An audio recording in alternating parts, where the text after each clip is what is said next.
छत्रपती शिवाजी महाराज महाराजस्व अभियान यवतमाळच्या घाटंजीमध्ये आयोजित करण्यात आले होते. घाटंजीतील नगरपरिषद सांस्कृतिक भवनामध्ये या अभियानाचे आयोजन करण्यात आले. आमदार प्राध्यापक राजू तोळसाम यांच्या प्रमुख उपस्थितीत छत्रपती शिवाजी महाराज महाराजस्व अभियान शिबिर घेण्यात आलं. या शिबिरामध्ये 37 सेवा आदी सूचित करून ऑनलाईन करण्यात आल्या. तर घाटंजी तालुक्यातील 18 ग्रामपंचायतींना टीबी मुक्त प्रमाणपत्र देण्यात आलं. यामध्ये पारवा, सायफळ, टिटवी या ग्रामपंचायतीचा समावेश आहे. मुरली, चांदापूर, डांगरगाव, रामपूर येथील आरोग्य केंद्र कर्मचारी व सरपंच यांना काश्य पदक व प्रमाणपत्र देण्यात आलं. महसूल विभागाच्या वतीने छत्रपती शिवाजी महाराज महाराजस्व अभियान शिबिर घेण्यात आलं. घाटंजीचे तहसीलदार विजय साळवे, आमदार प्राध्यापक राजू तोळसाम यांनी यावेळी उपस्थितांना मार्गदर्शन केलं. महाराजस्व अभियान शिबिरामध्ये घाटंजी तालुक्यातील नागरिक मोठ्या संख्येने सहभागी झाले होते. संजय ढवळे, प्रतिनिधी GTV न्यूज मराठी. या सप्टेंबर नंतर सर्व विभागाच्या सेवा ऑनलाईन होणार.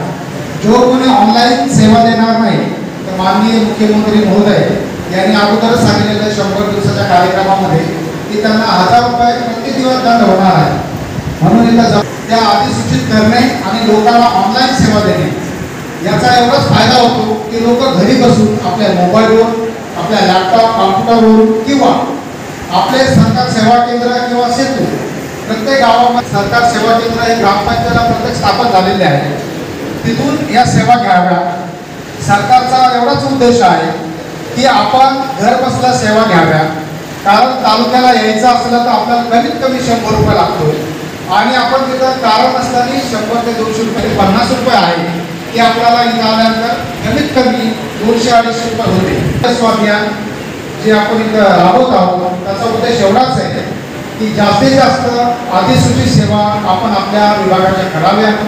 पहिले आहे का सत्रासाठी म्हणजे पहिला आपण पीक घेत नाही का, 3 पीक घेतले आपण एक पीक एका पिकाकरता 20,000 रुपये त्याला आपण म्हणतो काय म्हणतो आपण मक्ता म्हणतो आपण त्याला मक्ता द्यायचा किंवा त्याला ठेकेदारी पद्धतीने म्हणा अशा प्रकारचं 20,000 रुपये एकरी त्याला देण्यासाठी भरपाई करणं कदापि शक्य नाही.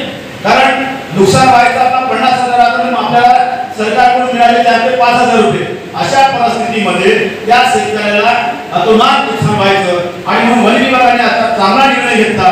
ज्या ज्या शेतकऱ्यांना त्या ठिकाणी शेती करणं शक्य नसेल तर त्यांनी ती शेती देऊन द्यायचं आणि ते वन विभागाला डेव्हलपमेंट करण आणि त्या डेव्हलपमेंटच्या माध्यमातून जनावरांना पोषक वातावरण निर्माण होईल आणि त्या शेतकऱ्याला सुद्धा त्याचं मानधन मिळेल किंवा त्याला पैसे मिळेल अशा प्रकारचा चांगला